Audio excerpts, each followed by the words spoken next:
Okay, happy Saturday, everyone. I'm going to be honest, I learned that from none other than Aaron right here Okay. to my right on my screen because we have people in Europe joining us. We have people here in the States. I think there's actually some in India. And so that's pretty cool. And so we don't want to give a wrong greeting and say, like, good morning, like I usually do, and then backtrack. And now here I am talking about it anyway. So, today's episode, I think you're in for a treat. This is going to be a fun one. We're talking about the mast. And our very own Patrick Mackay, he is going to be joining us from Greece. He's returning to the boat. So it gives us time to give you a little reminder that here on Solar Sailing, we want you to know that we are sharing our own personal experiences with our own personal decisions to take risks and do DIY stuff. And we're sharing things that we've learned, things that we've messed up on, things that we've gone, wow, what a success. But we want you to know it does come with inherent risk. And this right here is all the legalese that says do so at your own risk. So there is that. And just like clockwork, Patrick Mackay joins us right after the disclaimer. Happy Saturday, Yeah, Patrick. thank you very much. It is a beautiful Saturday in Greece again. I've got my canopy down, but only because we thought we were going to be out late, and I thought I was going to be doing this from a restaurant. But I'm back on board again. Beautiful Oh, look at weather, this. sun everywhere. Good to see you both. Same. It's so What's up, wonderful man? to see you. I wonder if, as we are listening to Aaron, would you mind trying going to landscape mode? It just fits better. Yeah. Um, Let's give it a go. Yeah. Aaron, tell us a little bit about your project and where you are. It's exciting stuff. Hey, so what's up, guys? I'm sitting here on the hard, um, in a bedroom, unfortunately, in sunny South Florida. So, Jason, it may be Sunday in some places in the world now. Like, Oh my god, yeah, you had to yeah, go do this? yeah. I It took a barely made it to happy Saturday and now you're going to make me do happy Saturday or yeah. Sunday?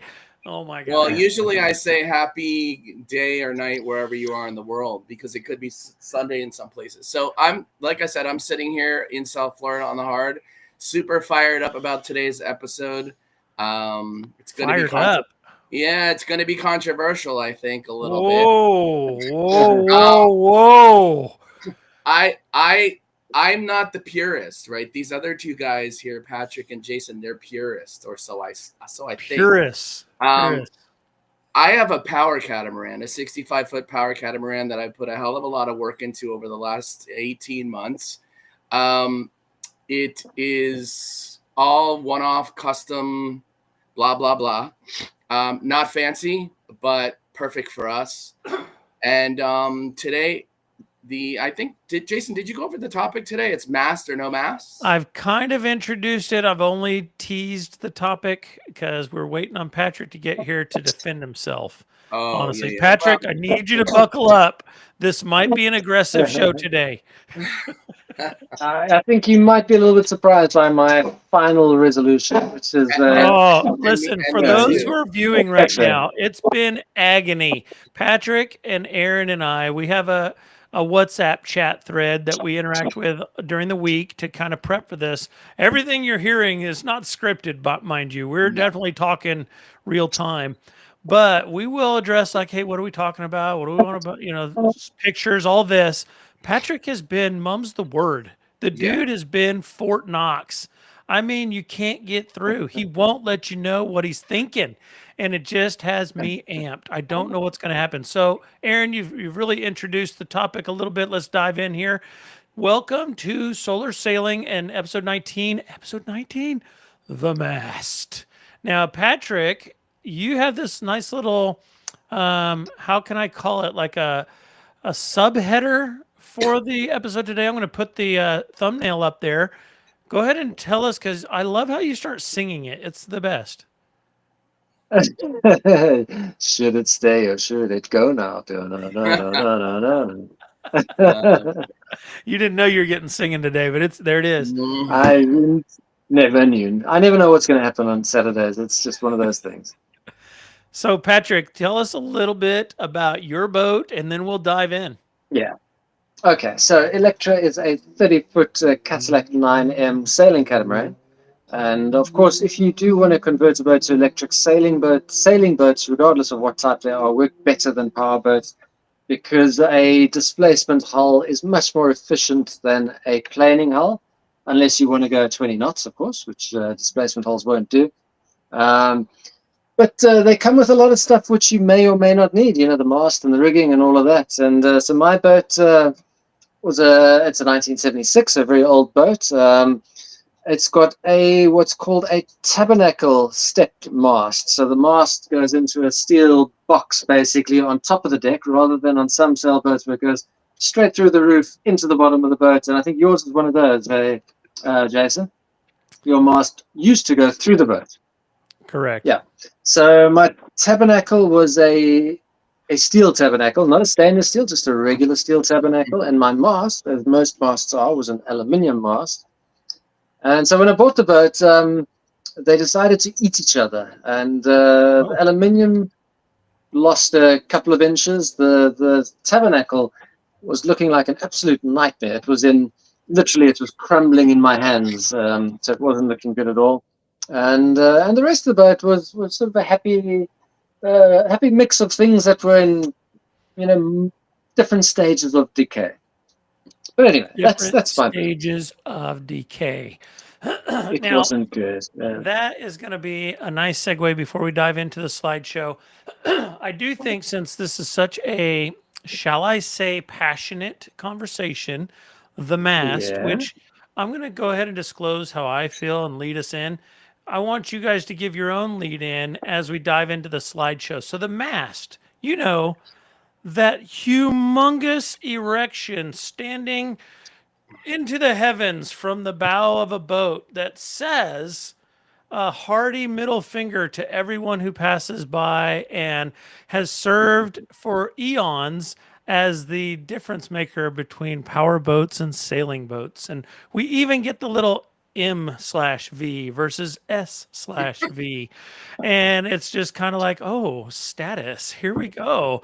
And as one who is just entering this world of cruising, is what I'm going to say I'm entering into, boating at this level. Lake boating, very different. You grip it, rip it, go hard, and then go home. But this kind of stuff, you have different worlds that you're entering into, and there are passionate people on both sides of this question. Yeah. I tease about the mast. I show respect and courtesy and kindness and love and all that toward the sailing community. That's just a lot of freaking work for somebody who's wanting to just chill and go at a leisurely pace and just kind of enjoy myself along the way with very little muss and fuss.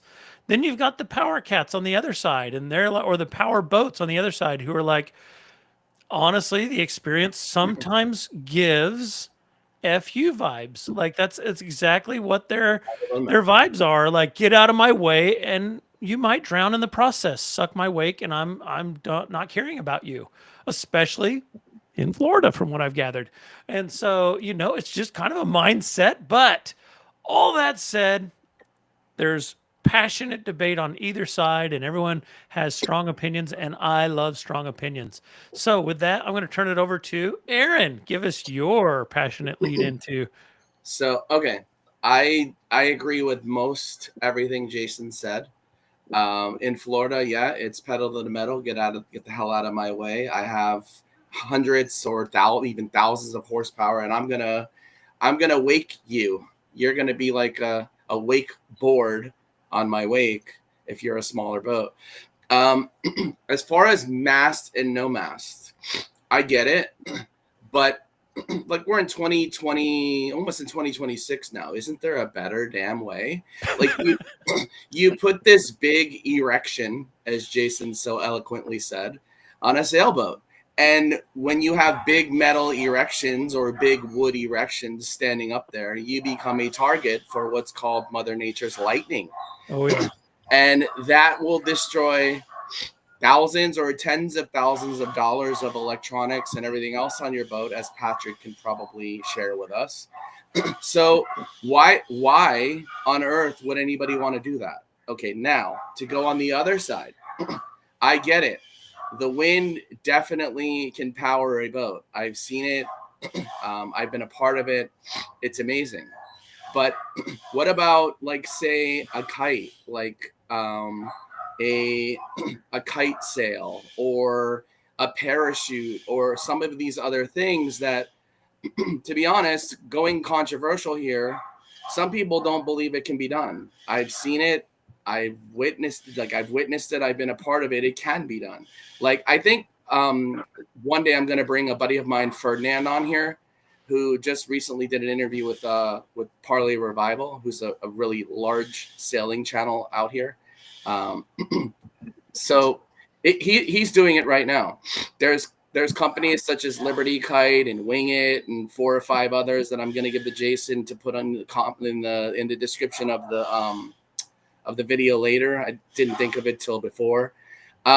These kind of things will help pull a boat. They're pulling ships right now. They're pulling smaller boats. They're pulling motorboats.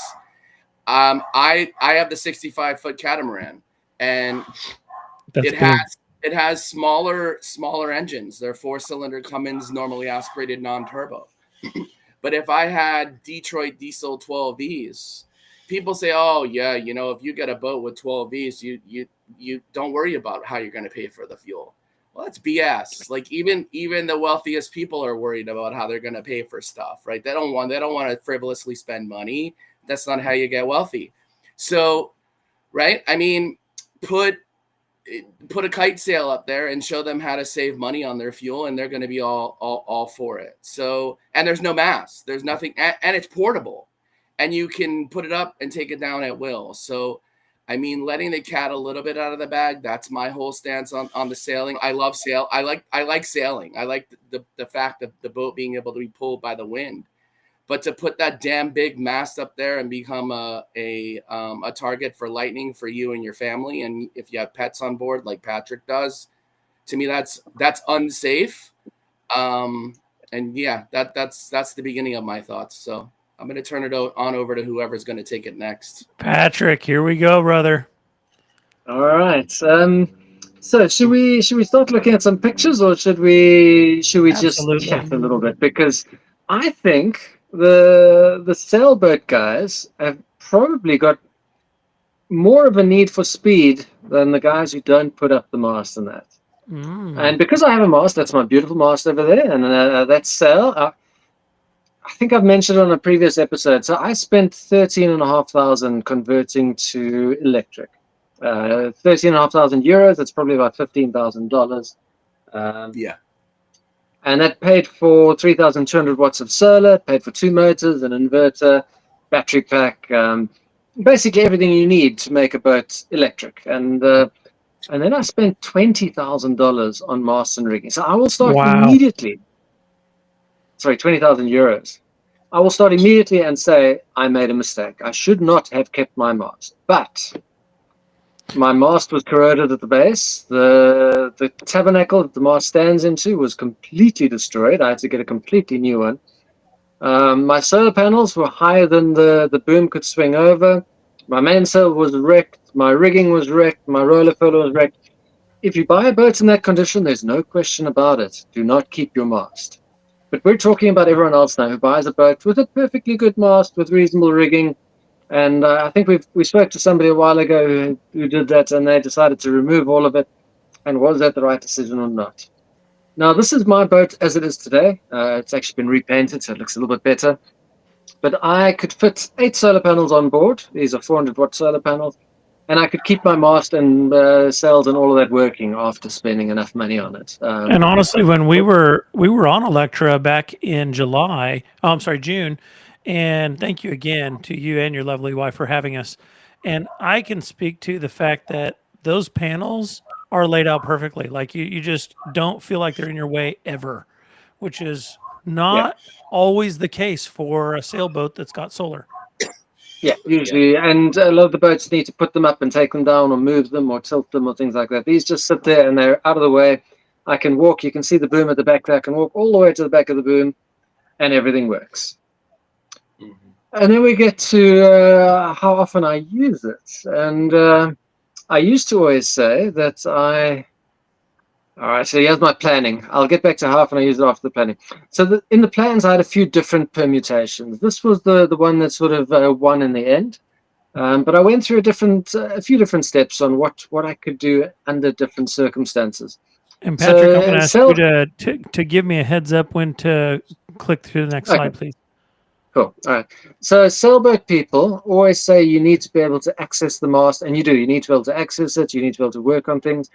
And so the person I bought the boat from, who was happy for me to convert it to electric, he thought it was a great idea. But he said these front two panels are going to get in the way of your sails, and you shouldn't have them. You should lose those two. And also, if you need to work around your mast, they're going to be in the way. Let's go to the next slide. All right. So this is the plan. He said the roof has been aligned quite nicely for the sail. And what I did was I went and I got onto PowerPoints and I put some lines and I bent them into the sort of parabolic curve that a sail would go. And I thought he was wrong. I thought, no, we could definitely have those front two panels. This would only be, so I'd be losing 800 watts. This would be 2,400 watts. And I did want to maximize my wattage. Obviously, I didn't know how well things would work. Which is in fact the main reason I spent so much money on sails and rigging. That and the fact that when I did my sailing course in Cape Town, my favorite times were the times where I could turn off the diesel. Let's go to the next slide.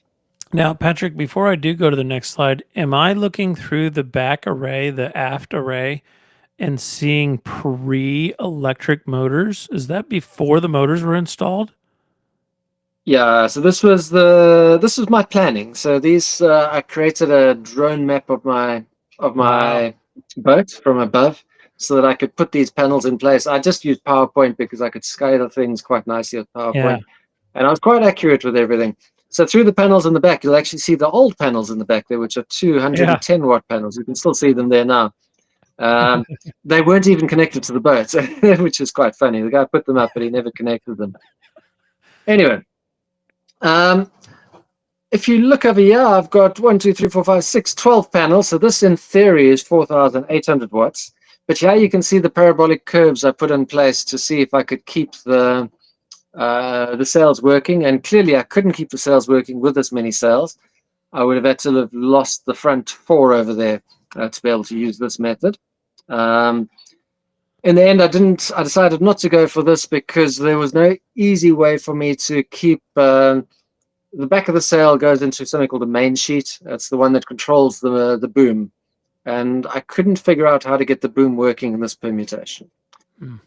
So this didn't work for me as a sailboat. And because nobody had told me how well an electric boat works without using the sails, I thought I couldn't do this. It would have been nice. Patrick, we were all waiting on you to tell us how well the solar was going to work.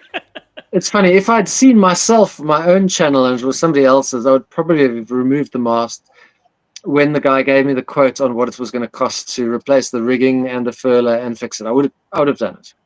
But I didn't know that. And Candace has taken the blame. Yeah, she said it was her fault as well because she said, Patrick, it was your dream to have a sailboat. You need to have a sailboat. Yeah. So that's why we're here. She said that's why we're here. Anyway. Wow. That's actually cool though, because she knows you and she wanted you to have what you wanted, and you've had what you wanted, but it's okay to get what you wanted and then learn that maybe you want something else. Although I have to say, when I look at this one, and I want to hear what you're saying on this because this is your topic, your boat. Yeah. I hate this. As much as I love solar, I hate this. Funny enough, I hate this as well. For me, are you sure the boat would float with all this stuff on top? Well, that's the next question. So there's a couple of different questions on that. Firstly, you'll have a boat that is quite dark inside, and Candace didn't want a dark boat. She was very, very adamant that the boat must feel light and airy. In fact, for 3 years, we were adamant that a boat should feel light and airy until we got to Greece and we realized that with light comes heat, and we started putting car sunshades on all the windows. This would have been a nice chilly boat. It would have worked really well. I think I've got 18 panels here. So what is 18? It's going to be like 8,000 watts of power. Huge amount of power. Wow. Yeah. So wait. So 10 is going to give me 4,000. So it's going to be 7,200 watts of power. Monstrous amounts of power. But it looks wrong. It doesn't look like Oh, a it looks boat anymore. It terrible. would have looked like somebody has parked their boat under a carport and then moved it off, and the carport went along with the boat. That sort of thing. You I know, never planned on doing this. This was I an academic exercise. I have to say, aesthetics they do matter. Like there's a point at which aesthetics matter. I know with Aaron's boat, he was talking a lot about, oh, I want solar, but I don't want it to just like cover the entire thing. Like that's outrageous. And I'm Yeah. like, yeah, that matters. So I'm Yeah. glad that you have this here for that topic. Because some The other people thing is the I've seen them weight. where they're like, "Hey, just cover the Yeah. whole thing," and I'm like, "No, don't cover the whole thing." Yeah. This would have been nearly 400 kilograms of panels, which is a lot. I mean, Yeah, I think I did remove probably about 400 or 500 kilograms with the diesels in it. So in theory, it would have held up. But the diesels, the weight is low down, whereas with these, the weight is above your head. So yeah, it may totally. have been very rock and roll Mhm. Mhm. with this weight sort of quite high up. It was purely academic. It was never meant to be like that. Wow. Oh, this looks nice. This was what I was thinking of doing if I lost the mast. This looks nice. Yeah, it was an original plan. So we've got 13 panels, so that's 5,200 watts of power. I did consider this, and for when I started getting those quotes in, before I knew how well things were, this was going to be the option for me. Let's lose the mast. We'll add the 3 panels in the front. We'll add the 2 between the spots in the middle there, and 5,200 watts of power should be enough. I mean, nobody's really done any tests, but I think it'll be enough for us to be able to live without a mast. Oh, I wish I could see Electra like this. This is awesome. Yeah, it would work quite well, I think. 5,200. I mean, now that we know how well 3,200 watts works, 5,200 would have been an extra 2,000 watts. It means I would never. Hey, Patrick. I wouldn't. So Yeah. with the setup like this, didn't you mention that you had a front furler, you had a furler up front, that there's Yeah. a sail up there. There's a sail up there. So I'm definitely not an expert. I'm not an expert in sailing, but if you did remove if you remove the mast and you just left the front furler, couldn't you still quote unquote have a sailboat? So the top of the furler needs to attach to something, and that's the mast. So in theory, I could have done something like this, and left the one in the middle right in front there, and not had that one. Mm-hmm. But the other problem, sorry, there's 2 problems. The furler, to go towards the wind, you need to pull the furler in tight. So in fact, the whole of the front row, I would have had to keep the mast, which is the middle one, and I would have had to lose the one on the top and the one on the bottom on the right-hand side as well, to be able to sail anything, in anything more less than 60 degrees of wind. And nowadays I can sail up to about 40 degrees. So I would have had 2 more panels with this layout and keeping the furler. But yeah, good point. Maybe we'll revisit that later on in the slideshow. Let's see how we do. What's the next one up there, Jason? All right, coming right up. And Rob Moore had a comment that I put up there that I think we're going to go ahead and address at the end of the show, or at least after the slideshow is what I mean. So I'll pull it back up then. Okay. So this is a Hop Yacht 30. It's designed from the word go to be an electric boat. It uses the same solar panels I do, the SunPower Maxion 400 watt panels. They are brilliant panels. They're really efficient. They work quite well in low light and overcast conditions and things like that. But they've got 4 of them and I've got 8. Now, to make their boat work, okay, I'll talk about the sail just now. To make their boat work, they've got twice the battery capacity I do, and half the solar panels. So if you're working on a boat where you go out for a big sail and then you anchor for a few days, and you go out for a big motor and you anchor for a few days, and you go and motor and you anchor for a few days, their boat would be faster than mine because they can use their battery power and they can stay on anchor for 2 or 3 days or whatever until their motors recharge. But if you want a boat where you're going to make passages every day, like when I was sailing throughout Croatia, rushing to get to Greece by the end of the year, I had to maximize my distance every single day. then more panels is better than more batteries, because your speed is only limited by how quickly you can charge and not by how much you can store. You can never store enough battery power to get from Croatia to Italy or to Greece or things like that. Mm-hmm. But what's very interesting about this boat is it's a sailboat, but it's exactly what you were saying, Aaron. This one only has the front sail on a furlough. There's no mainsail. There's no boom swinging behind the mast over there. It's a one sail boat. Yeah, but And that big sail, if look just by Yeah. looking at the picture and nothing else, that large sail seems to be covering the solar panels quite a bit.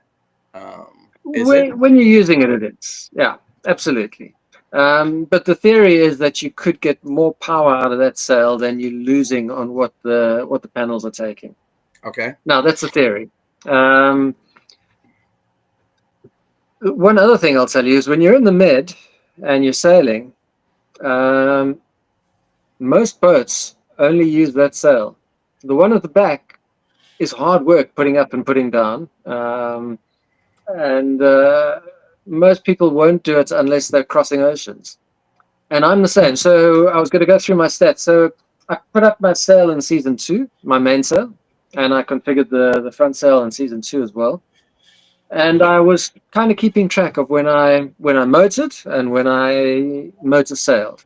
There was only 2 occasions where I didn't use the motors. The one was and both of them when the wind was howling and I wanted to slow down, so I turned the motors off. Every other time I used the sails, the motors were still running, but I would have toned the power back a little bit to if I needed to, or if the batteries were full, I would have gone flat out. So here's the thing: if you want to go fast, you keep a sail. And if last season in light wind, in sort of 6 knots of wind, I could do 5 knots of speed, and that would be putting probably about 500-600 watts on each motor, and using both sails. This year I didn't bother with that. I haven't raised my mainsail this season. Out of the 5% of the time I use my sails, I would only be using the front sail 99% of that time. The mainsail just stood. Wait a minute, Patrick. I got to go back. Yeah. Are you, as a South African in Europe, exaggerating? Like, I know we Americans have a reputation for exaggeration. Is that an exaggeration? That is an exaggeration, but it's an exaggeration on the other side. So this season, I haven't raised my mainsail at all. So 100% of the time I've been sailing with just my front sail, and I'm not unusual there. Every boat you go past in reasonably marginal conditions, either it's too windy or it's too light and they don't feel like putting up the mainsail, is just using their front sail. Wow. Okay, so you blew my mind there, because I was hoping to have caught a South African in Europe exaggerating and having to capture this on air where that person says, I am just as guilty as an American. And in fact, your exaggeration is the other extreme. Dang it, I lost. It's the others. Yeah. So mainsail for my boat, now you get some boats that are really fancy setups. Some have electric winches to raise the mainsail. Others are furling mainsails where you can just pull it out of the mast, and that's really easy. On my boat, I've actually got to go forward, and I'm going to stand at the mast, and I've got to pull on a rope, which is really hard, and then I've got to crank it with the winch, and then I've got to go and pull the bang down to keep the mast, the boom from raising, and that. It's a bit of a mission. Yeah. And because of that, I don't bother. And my boat is faster using the foresail and motors than it is using a foresail and a mainsail, unless the wind is howling, of course. So there's just no need for it. But I like what they've done, because they've taken the sail that you mostly use and made it a little bit bigger. I think this is a very practical boat. I think this boat gets used how most people use boats. And I know the owner. I've chatted to him a few times. Paul is a British guy who's moved to South Africa, but I've never gotten around to asking him why they decided to not go with the mainsail. And I think if I did, it would be because, he lived in Europe and he saw what people do on the Med every single day, and that's put up the front sail from the cockpit, which is nice and easy, and you roll it up from the cockpit, and it's just it's just an easy way to go. I have a question, Patrick. So you said that this was a 30-foot catamaran. What about if you Uh, put this on? What about if you put this on a 50-foot catamaran? Is it scalable or no? Yeah, well, I've got some friends that that we've been sailing with. They've got a 44-foot catamaran, and their their zip on their sail bag for the mainsail was broken, so they've wrapped it up with rope.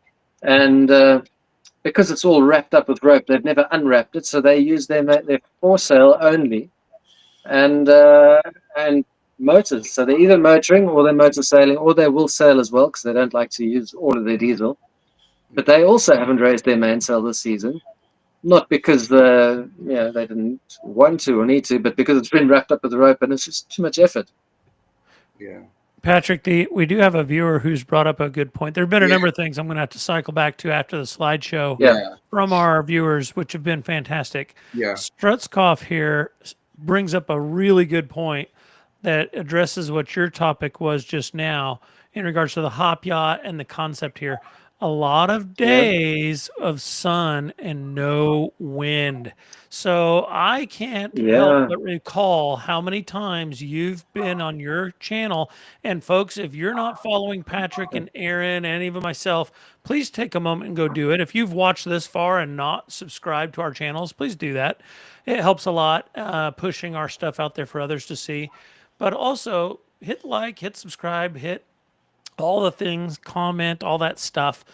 But Patrick has brought this point up so many times, it's drilled it into my thick head, which if you're accomplishing that, that's a small miracle. And that is how many times sailboats keep their sails down because there's not enough wind to make it worthwhile. And that's a fascinating concept that addresses this topic. So let's keep going. So there's actually a saying for it as well. So MED stands for motoring every day. Motoring every day. Well, I'll tell you, here's another one from Strutskoff just for everyone's eyes, because I think that's one that's going to tickle Aaron's fancy especially well. He likes when passion is expressed in that way. It's the best. Now, I will say that Croatia was different, because in Croatia there was wind, but typically it was too strong for you to actually want to put the sails up as well. They've got a thing called the Bora, which is Europe's most feared wind. So you either have no wind on the nose, or you have a Bora and you just want to go and hide. But neither of those are good for putting up sails. Oh, and this is Frank. Strutskoff is Frank. Gotcha. That helps me. I don't know if that helps you guys. Yeah, that does. Okay. That's Mr. Victron, isn't it? Yes.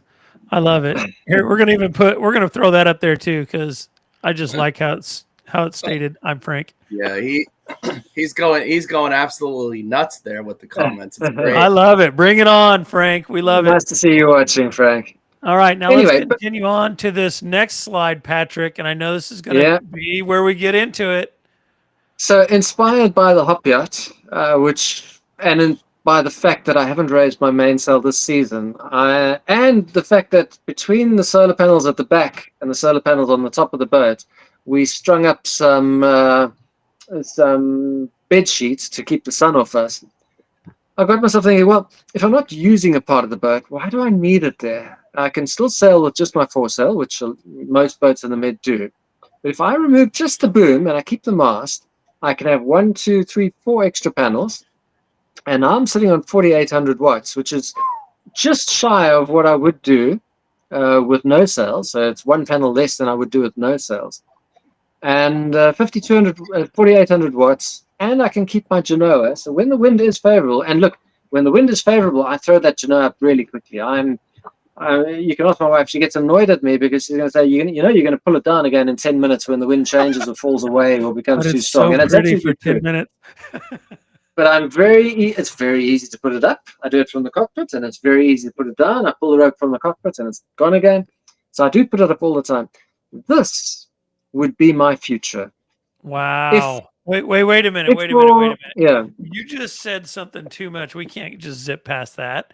You said this will be my future or would be my future. I have to clarify. Okay. So I mean, at the moment, I'm looking for work. My job's ending end of December, and so I'm not going to be making any major changes. but it would be, and I've just bought a €2,500 mainsail, which has got maybe 10 sails on it. If I hadn't bought a new mainsail and I hadn't raised the boom, I would have saved about $5,000, maybe six, which would be a lot less than 4 solar panels. And these are the most expensive solar panels you can buy, pretty much. I definitely should have done this. I like my Genoa. I use it all the time.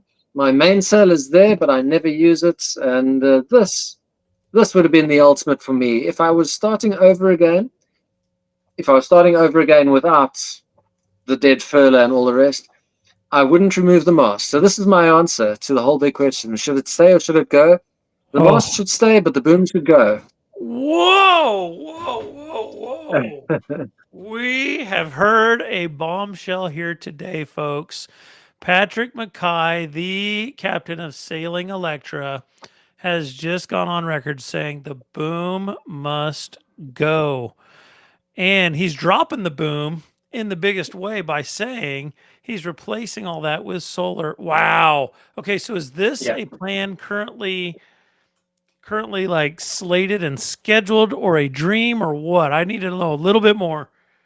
So if something were to happen to either my boom or the mainsail, if it got ripped by wind or something like that, or if one of my panels got cracked by, I don't know, a giant hailstone or something, I'm touching wood because I don't want that to happen, I could very easily convert to this layout and then put slightly different panels in the gaps if I couldn't find my 400-watt sun power Maxions, which you can't really get anymore. This will be the next iteration. So at the moment, it's not a plan because it costs a lot of money. And I'll be quite honest, 3,200 watts in the mid in summer is plenty. It's more than enough. I've never needed more power in summer. The edge of the season, when it's rainy and all of that, then I could use more power. But the difference between 4,800 watts and 3,200 watts is probably me going from 4.5 knots to 5 knots everywhere. And maybe a little bit later in the season, a little bit earlier. So it's not a huge speed difference. I do want the shade from the 2 panels between the 4 and the 6 on the roof. I do want the shade, but I'm not desperate enough for that to spend money now to make changes.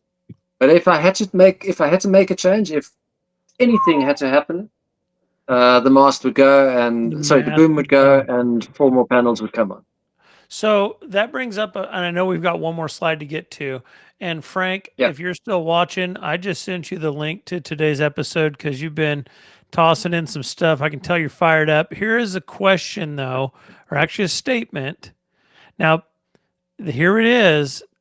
Patrick, I'm going to need you to grapple with this one here. That's a very valid concern. Tell me more what your thoughts are on the fly. If you need to think about it first, I respect that. I never want to put anyone totally on the spot, but it is fun. Yeah. So, I mean, it's quite easy for me to say how much solar the mast kills because I do check out my solar production almost non-stop throughout the day. The mast is not terrible. The mast, look, there are times when the mast is going to shade 4 panels. That's a really bad time of the day. Typically, in summer, the sun is above you. The mast doesn't really do too much damage. And folks, I want to take a moment. Sorry to interrupt you, Patrick. Frank has just joined us. He is on air. I see him looking at his phone now. He clicked the link and has tried to join. So let's welcome Frank, and then we'll dive back into the slideshow. Frank, welcome. Thanks for joining. Excellent. Hey, I just sent some pictures to the chat. I just fit 3 big panels to my power boat, my little 25-foot motor cruiser thing with a flybridge. So it's I'm in the UK, but it's I already made in half the day I already made a 1 kilowatt hour, and it's raining and it's cloudy, so it's oh wow, oh cool, that's not bad. What panels are you using there, Frank? These are JA Solar bifacials, and they were 54 pounds each, so $60 US a piece, and they're bifacial, so you get some from the reflection on the bottom as well. That's quite. I'm quite happy with it so far. Well, keep chatting. I'm going to try and showcase this real quick. I don't want. I'm needing to find a way to avoid oversharing on this. So Let's go Yeah. ahead and have you Frank, guys tell keep us- chatting about the concept while I get that together. You said something when we were talking about Batcat. You said my sales add, and it was a number of kilowatts of power to your boat. And what was that figure you were throwing around? Say again. What do you mean? At one point, you told me my sales add 4 kilowatts to the boat when you're talking about your Heavenly Twins. Oh, so what? Oh, my solar. I made about 4 kilowatt hours per day. No, you were saying something. Your sales add X amount of power. Oh, what do you mean? What? It's the equivalent of throwing another. I can't remember. You almost quantified how much more power it gave your boat than using just electric alone. Oh no, but so regenerating sailing, I made about 400 watts. Oh, okay, all right, yeah. So over a 10-hour day. One of the things about having a sailboat is you actually go faster on a sailboat than an electric boat. But without the mast, yeah, you're more in the long consistent. Your run. average speed is probably higher on an electric boat, but your top speed is definitely higher on a sailboat. Yeah, but like the last voyages I did, in the Med, the winds were not really what we expected, and we had a bunch of things, and we waited because we didn't want to go when there's no wind. But if we had an electric boat, we would, do the voyages when there's no wind, in a lot of comfort, in the sun. And so it's like, okay, so that kind of makes sense. And then typically with sailing, which way are you going? We're going over there. Right. Yeah. I do think if you're crossing oceans, I think a mast is a great thing to have. We've worked out sort of on my boats. Yeah. Yeah. On my boats, I can. Yeah, if you are crossing oceans, absolutely you have to keep your mast because you just don't have enough power to do big days. You'd be limited by how much power you can pull in a day. My boats in summer, I pull in about 18 kilowatt hours. And so you divide that over 24 hours. It basically means I can use 750 watts 24 hours a day for the 18 kilowatt hours. And 750 watts on my boat is maybe about 3.2, 3.3 knots. So without a mast, that's my speed. That's the speed I'm going to cross an ocean at. So but if you got the mast and sails, right. So he has a power cat with the little bit of a mast for a kite. A kite. Yeah. Okay, so I'm going to go ahead and showcase the screen here to share Frank's images. And so these images are ones that I want Frank to go ahead and talk us through. Frank, what do you want to share here? So this is a Bayliner, 2556 Bayliner. So it's 25 foot long. It's turbo diesel as well. So I wanted, for winter, I wanted to get, a bit of a shade for snow. We're gonna get a bit of snow and this constant raining in the UK and just cold and it's nice having some place you can hang your wet jackets sort of outside, covering. Sure. And so a lot of people, and it had before was like a cloth bimini, a textile or canvas. And so I did the same thing with Batcat as well. I made the solar panel. I made the roof out of solar panels. Right. And so this I actually started on it yesterday. So I made on the side. If you go back at one photo, you can see sort of there's 2 half frames on the sides, and I just welded those up with a TIG welder, and then the solar panels is the only thing linking them together. So that whole thing weighs about 85 kilos. So that's roughly 190 pounds for the Freedom units. And so, those panels were about 54 British pounds each, so about $60 a piece here, and they're bifacials. So if you can go another picture, I don't know which way order you have. So that's looking down on it. So I don't know if you can see there, I built in little ladders on either side as well, so I can climb on top to clean the panels, because I've noticed the first one I didn't really include that. It was a bit awkward to clean the panels. So you can just climb up and you can stand on the ladder and you just have a little bit of a broom. And these panels, believe it or not, I can actually stand on the middle and the top of those, and they'll actually support my weight. No kidding. It will actually hold your weight, because they're designed that for like snow loading and stuff as well. So they're worldwide use. They're kind of that spec. So it looks a little bit square, but I don't think detracts that much from the looks of the boat. And so that's total 1350 Oh yeah, looks good. watts installed. So that'll probably make 6 to 8 kilowatt hours in the summertime. In the winter, I'm hoping 1 to 2 per day, depending on how gray it is. So at least, and so yeah, sitting up there, I still about 6 or 8 inches over my head. That's my friend. He's 6'4". So I kept them as low as possible to keep the center of gravity as low as possible. Oh, do you know what I see to your port aft? I see a sailing catamaran with no mast. Look at that. Huh. Well, that's Warwick. That's my South African friend, Warwick.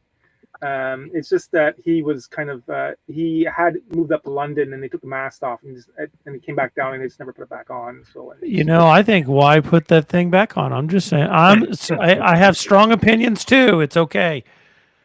So yeah, that's yeah. So that's yeah. So I made that in 2 days basically.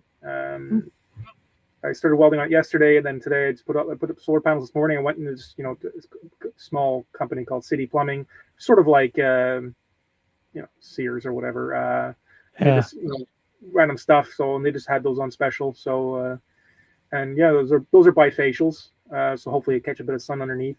And also, what's nice about what Patrick was saying is about the light. So these actually between the cells actually have they're opaque, and actually sun comes through the panels. So in the summertime, you still actually get quite a bit of light coming through the panels themselves, which it helps in being like standard, white bottom panels, which are completely dark. And who's the kiddo over here on the dock? That's little Robin, and then his father is the guy in the middle there, Chris. That's great. So they kind of give me a hand to just get those panels up there because they're almost 6 foot long. They're, about 40 to 40 pounds each, 42 pounds each or something. Weight wise, 21 kilos, I believe. Wow.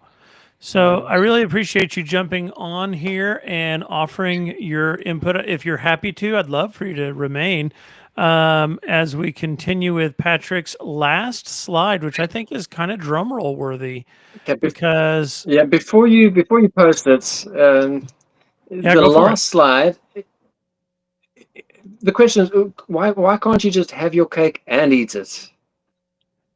Oh, wait a minute. I can have Should cake we go for the last slide? I can eat it. That's fantastic.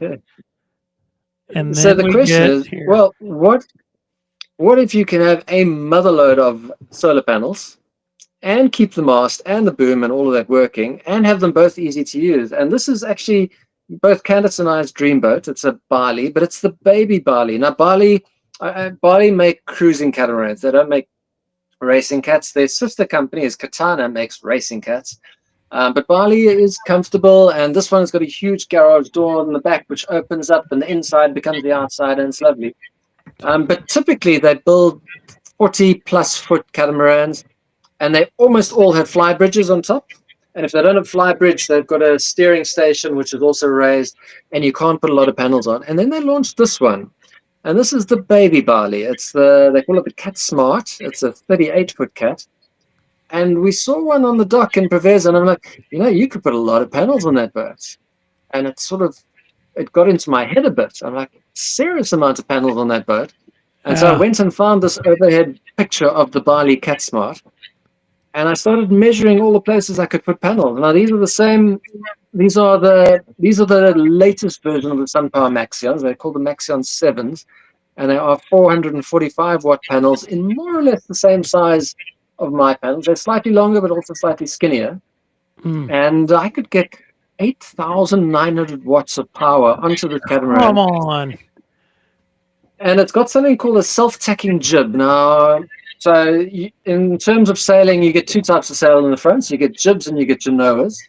And the only difference is a genoa is bigger, so it goes beyond the mast. But when you want to change directions with a genoa, you've got to pull it in a little bit, and then you've got to take it around the side, and you've got to let it out again, because otherwise it gets stuck on the mast or on different things. So this one comes with both a jib and a genoa, but I would get rid of the genoa on this boat and keep the jib, because the jib is self-tacking. It's got a little track along the front of the boat. You can actually see it between the 4 panels on the front and then the 4 which go down the side. Yeah. And a self-tacking jib means you can just turn the steering wheel as you like and the boat will just keep moving. It's also got a furling mainsail, which is really easy to put open the mainsail and to put it back in again, and you don't even need to climb on top of the boat.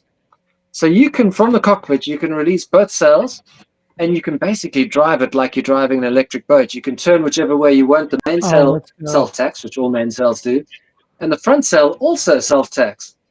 Now, Bali doesn't have an electric cat on their lineup, and all the other boats do. And if Bali wants to build this boat, I will go and I will work as free labor for them just to make this thing exist. Because I think a boat with 8.9 kilowatts of solar and 4 working sails would be the ultimate sailing boat, the ultimate green sailing boat. Now, so it's quite funny when I see performance boats out on the water and they've got sails up. You know, whenever 2 boats are going in a similar direction, it's a race. And you know it's a race, and they know it's a race. And what I love to do is I love to put my foresail up and squeeze into the wind. Now, most catamarans can't really point into the wind. They can get to 45 degrees, maybe 50 if they're a bad cat. But with the aid of the motors, I can point really high. I can point a lot higher than most of the other sailboats. And I like to beat sailing boats in a sail race. Now, I'll be using the motors, of course. I'll be motor sailing, but I'll be doing it on sunlight. But I will outsail them with just one sail out and my motor's going. And you can see the guys on deck and they'll start pulling lines and they'll think something's wrong with their boat because I'm faster than them, you know?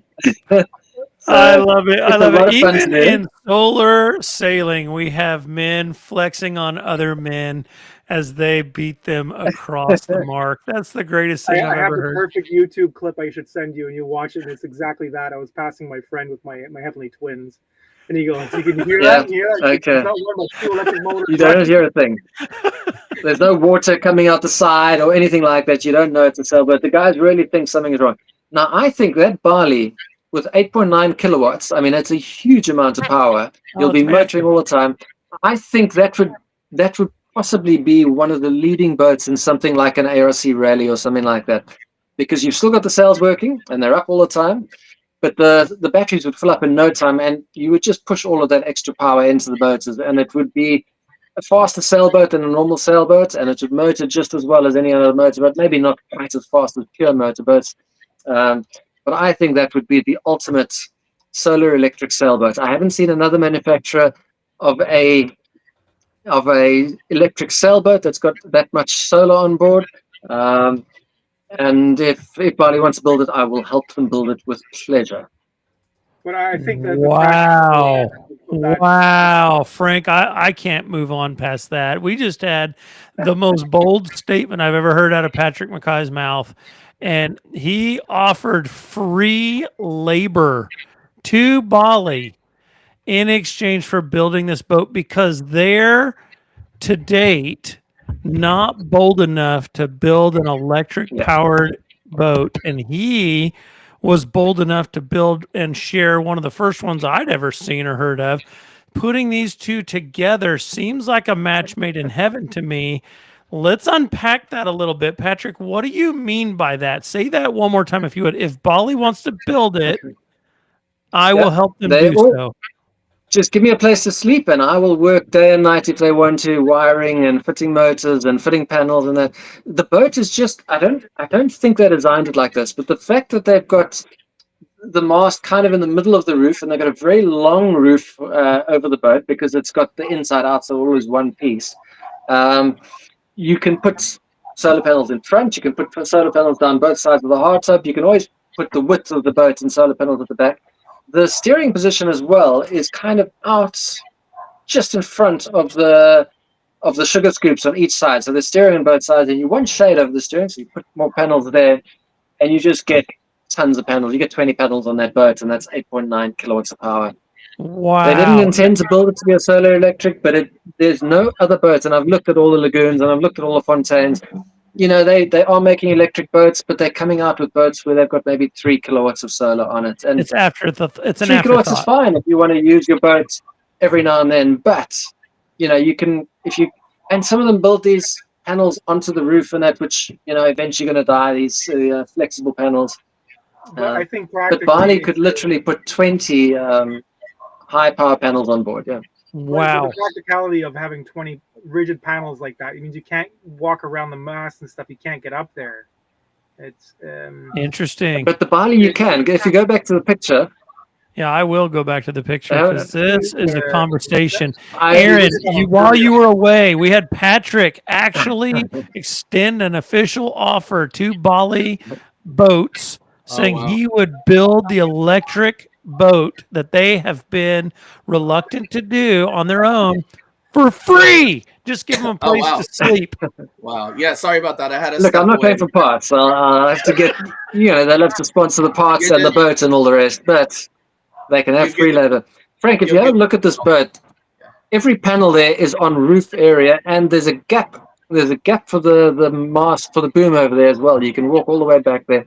It's a small So- gap, Wow. but there is a gap.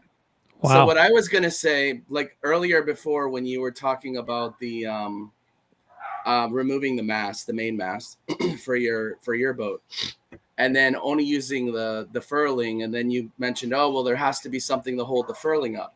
Why not build why not build a smaller mast, like a really thin mast that you would just run the cable, the rigging or the cable from the furler to this thin mast, and then from this thin mast back down to the back, and then you could have your cake and eat it too.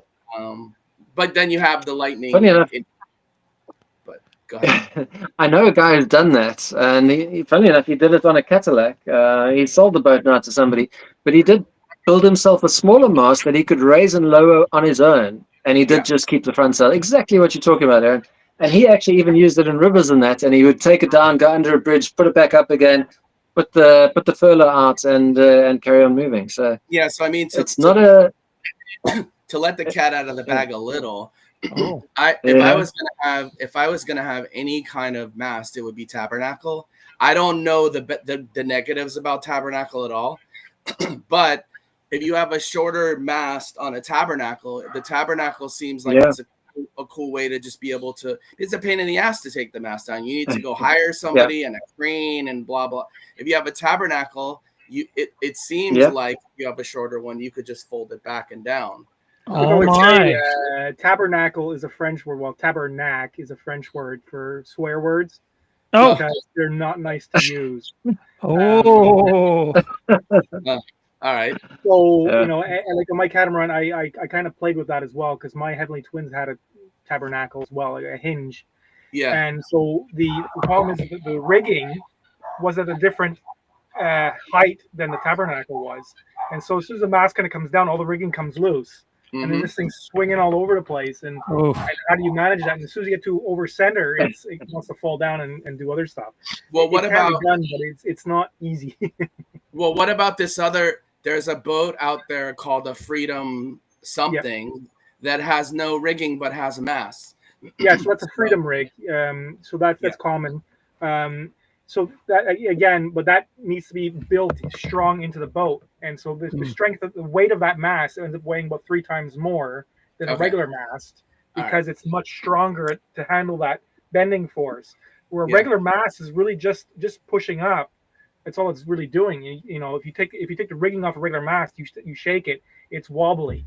You know, the mast in the Heavenly Twins is maybe 50, 60 kilos or something, not very much. And I'm sure, Patrick, your mast is not much heavier than mine was. One person could pick up the whole mast and carry it away. A Freedom rig mast, no. And then also the structure in the boat, like the roof and everything, and the 2 points where that attaches needs to be massively reinforced. Okay, got it. I didn't think it came without other things having to be in place to hold it up.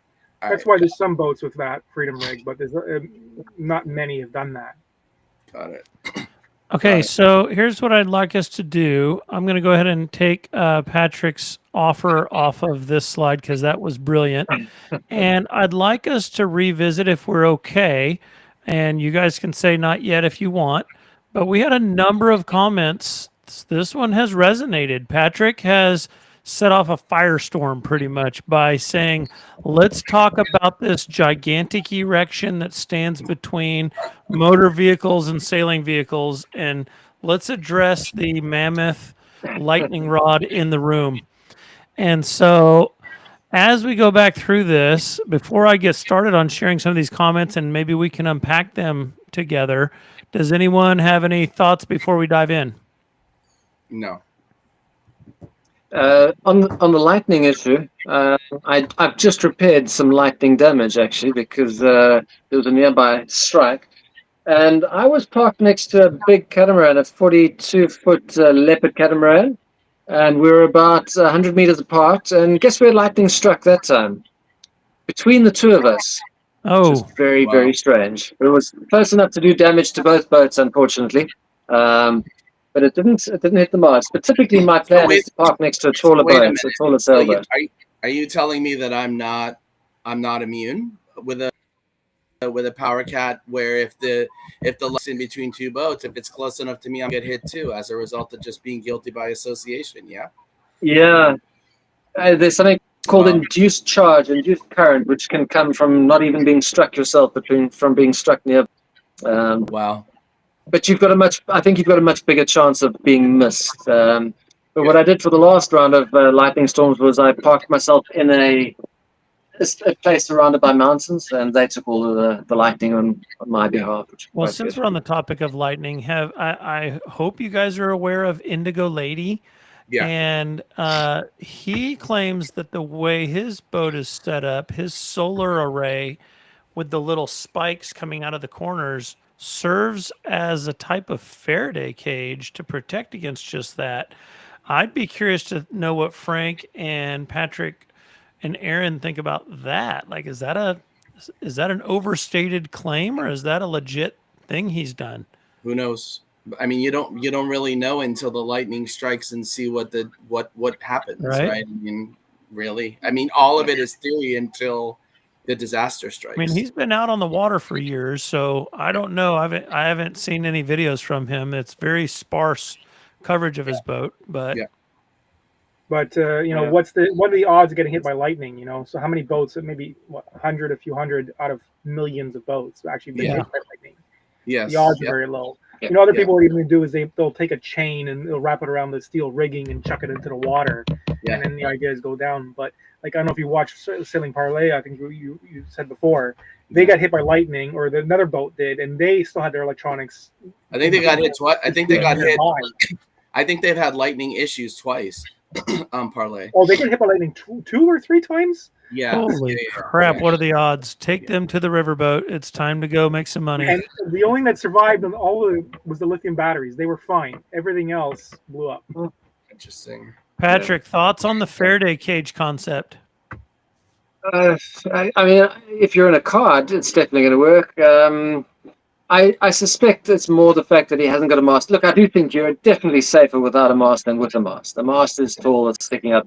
You've got, the odds are in favor. But one of the navies, and I can't remember if it was the British Navy or the US Navy, started putting upturned bottle brushes on the top of the mast or something like that to try and attract it, or to somebody who did testing and that. And it turned out that the guys with spikes on the top were upturned steel brushes, and that got struck just as often as things without it and that. And I think with lightning, you've got such a high voltage and so much current in that it's going to do what it wants to do. You're not going to be able to stop it. You lose. The only thing that can fully protect you against a lightning strike is a paid-up insurance policy. Oh, there it is. Wow. Whoa. Slam. Boom. In the conversation. Mic drop. He's walking away. There's a box out there. I don't remember exactly what it's called, and it sits in line between the electronics and a grounding something, and supposedly it could be snake oil, but supposedly it's supposed to, you're still going to get struck, but it's supposedly supposed to protect the electronics, which are that will cost the most money. You can get surge suppressors, which are metal oxide varistors, which is basically little plates that are very close to each other, and you connect it on the DC system, and if there's a voltage spike, it should arc across to prevent voltage spikes. And there's another company selling like an active lightning prevention kit. It's got some of these brushes on the top of the mast, and it's supposed to make ion field around the boat. Yeah. Guys, this is definitely going to be a topic in the future sometime, because this is too much to unpack. Let's visit our comments here.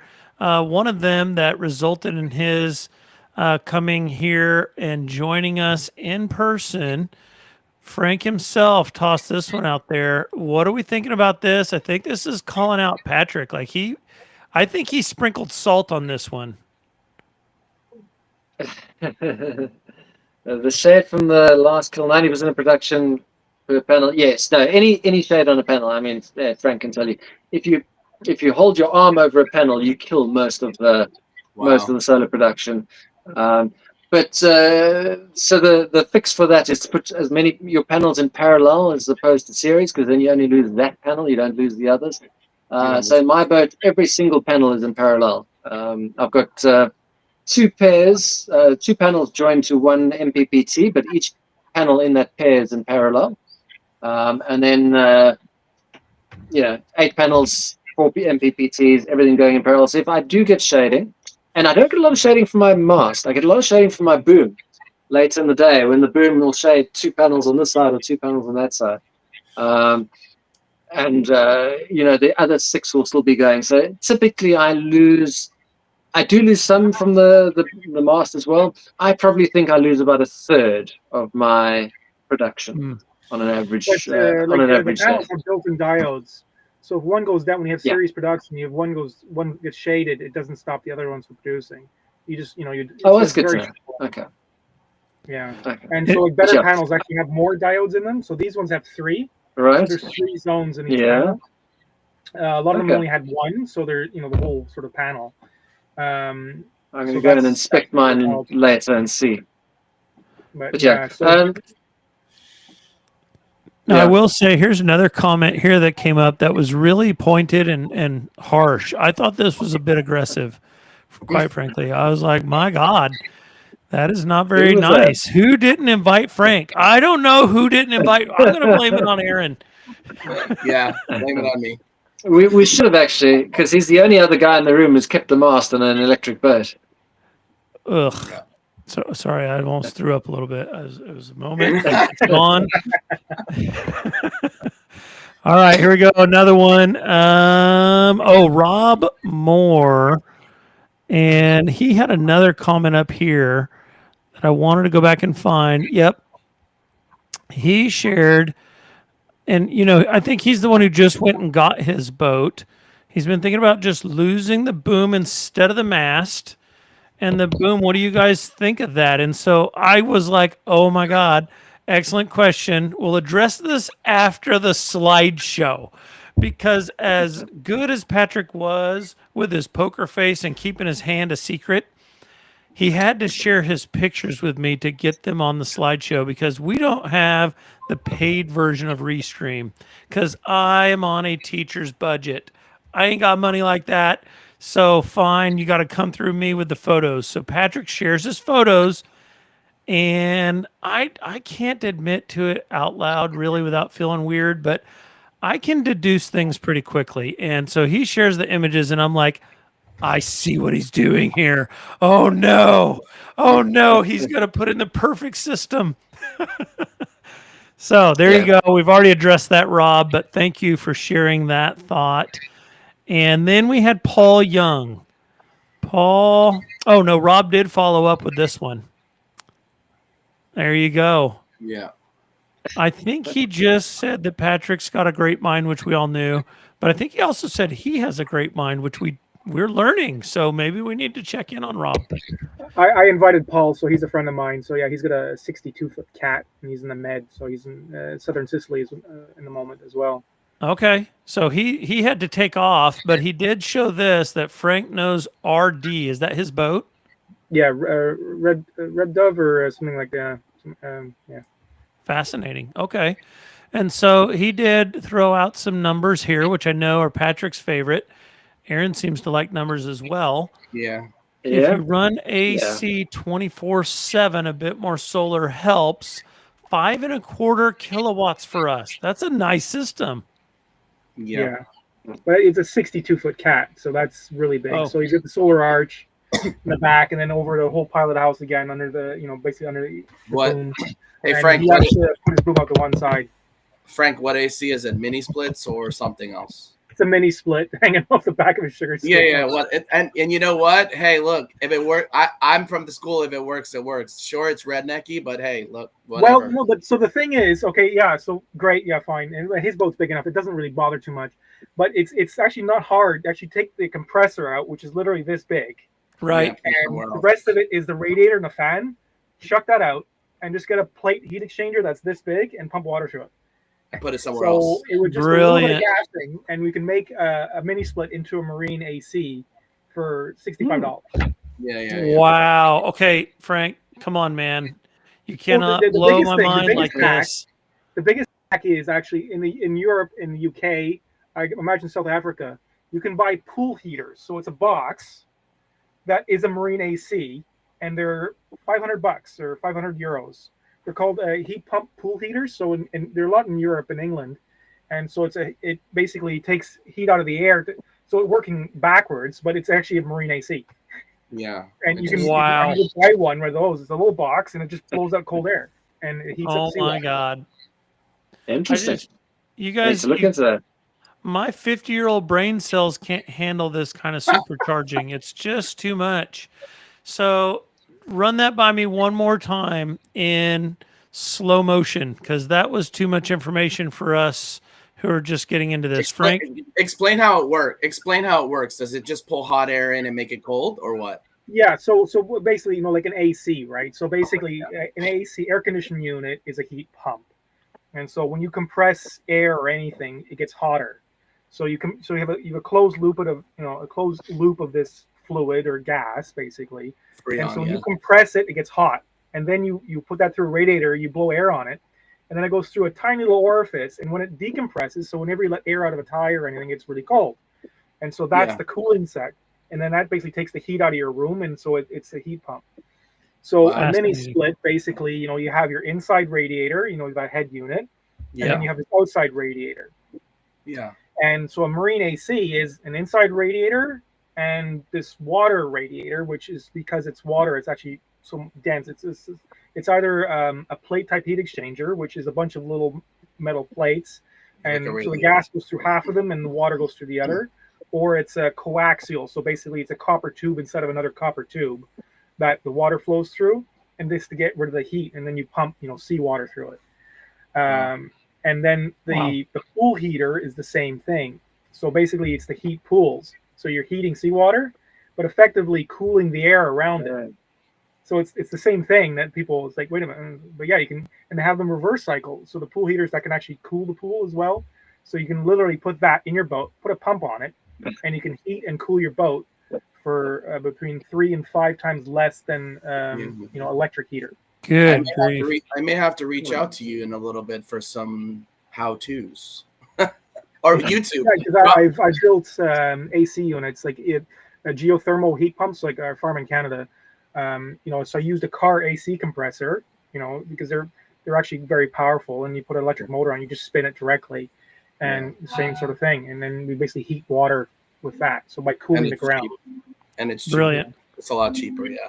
Well, I know that we're getting close, and Patrick, he has to go walk his dog soon.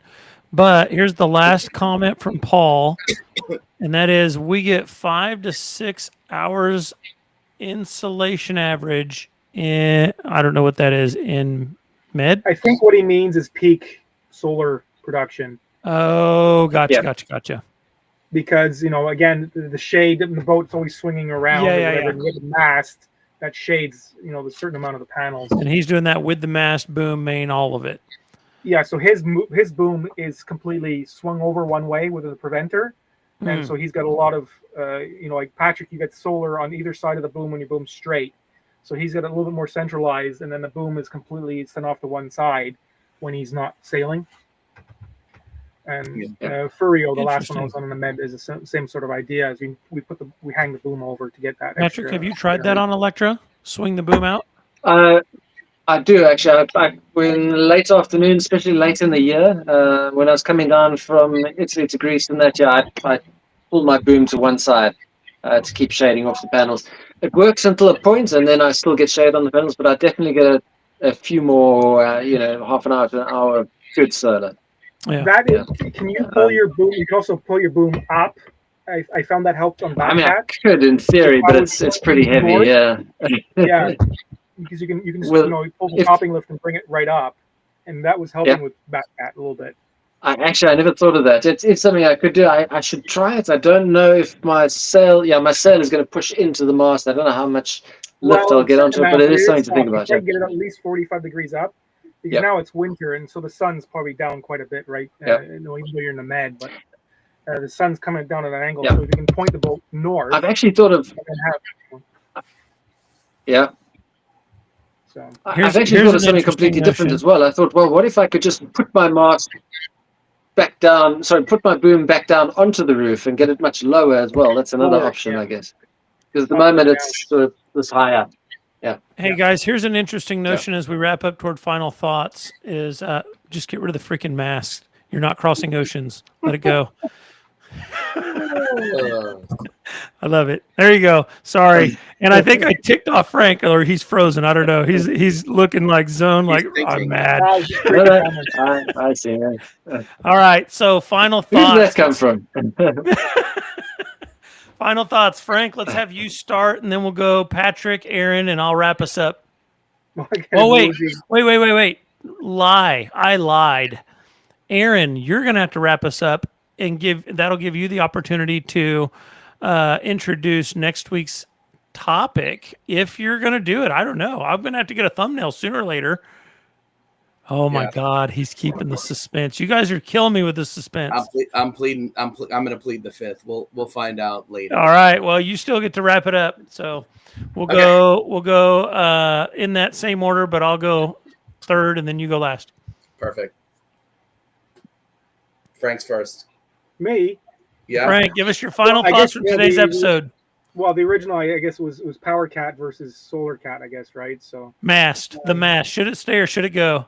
Yeah, it's what, again, it depends if you're liveaboard and you're cruising, I think you'd value the energy produced a lot more than the sailing on average. If you're purposely, if you're sailing around the world nonstop, you want the mast and the rig. But if you're bumming around the med, the extra power you'll make, being able to run AC all day, make the water maker and washing machine and stuff that gives you the quality of life. Mm-hmm. And then you can do a lot of movements when it's sunny and no wind. You're going to move around when you change your opportunities, so you move in perfectly flat conditions, ideally. And it's just the amortization cost of the sails and the rig for a 40-foot cat. It's over $2,000 a year just to keep that stuff going. And I do, depending on how close your solar is, I think the mast will kill about half of your solar production per day, no matter how big your array is, roughly. So it depends, but yeah. Nice. Yeah, you adapt. Patrick, final thoughts. An amazing topic. The mast should stay. The mast should stay. The boom should go, and that's just because the wind can get really annoying sometimes. And being able to use it to go 6 knots, which I did the other day, was a lot of fun. And it also stabilized my boat when it was rocking. But yeah, mainsails are pointless in an electric boat. Very good. My thoughts are: I've had a lot of fun teasing. I see the allure and the value of the sails for our journey along the Great Loop, specifically to be solar powered. That's the whole purpose for our adventure, is the solar power side of it. And so it makes no sense for us to keep our mast. And I will say aesthetics matter. If you've seen our videos, you've seen the photos of Soul Seeker pre-removal of the mast. She looks hideous. You see her after the removal, even with temporary solar placement. It's not even nearly done. And it already looks so much sportier, so much sleeker. It's just the aesthetic side of it. I know for some, they'll be like, oh, I don't care.